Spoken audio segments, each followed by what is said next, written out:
ناظرین کرام، آج ہم آپ کو لے چلتے ہیں افغانستان کے صوبہ پکتیا کی سرزمین پر، جہاں ایک ایسے بزرگ آرام فرما ہیں جنہیں تاریخ روحانی بابا کے نام سے یاد کرتی ہے۔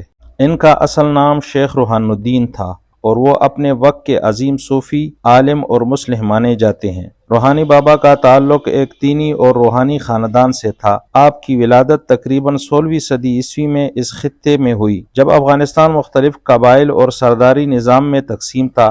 اس دور میں عالم اور روحانیت کے مراکز بہت کم تھے، لیکن روحانی بابا نے کم عمری ہی میں قرآن اور حدیث کی تعلیم حاصل کر لی اور جلد ہی صوفیانہ طرز فکر کی طرف مائل ہو گئے۔ روحانی بابا نے اپنی زندگی کا مقصد لوگوں کو دین اسلام کی اصل روح یعنی محبت، اخوت اور خدمت خلق سمجھانا بنایا۔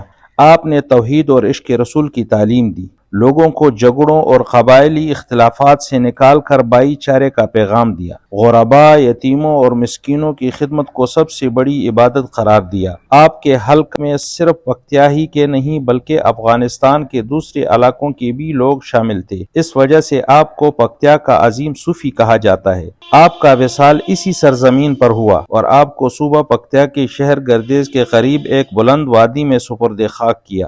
صدیوں سے یہ مزار عقیدت مندوں کے لیے مرکز سکون اور زیارت گاہ بنا ہوا ہے۔ یہاں ہر سال ہزاروں کی تعداد میں زائرین آتے ہیں۔ خاص طور پر ماہ رجب اور دیگر اسلامی مہینوں میں عرس کی تقریبات منعقد کی جاتی ہے۔ ان محافل میں تلاوت قرآن، نعت خوانی اور صوفیانہ کلام پیش کیا جاتا ہے۔ روحانی بابا کا مزار صرف ایک قبر نہیں بلکہ ایک روحانی مرکز ہے۔ یہ مقام صوفیانہ روایت اور افغان عوام کی روحانی ورثے کی علامت ہے۔ یہاں آنے والے عقیدت مند دل کا سکون پاتے ہیں، دعا کرنے والے اپنی حاجتوں کی قبولیت کا یقین رکھتے ہیں۔ یہ مزار پکتیا اور گرد و نواح کے لوگوں کے لیے ایک ثقافتی اور مذہبی مرکز کی حیثیت رکھتا ہے۔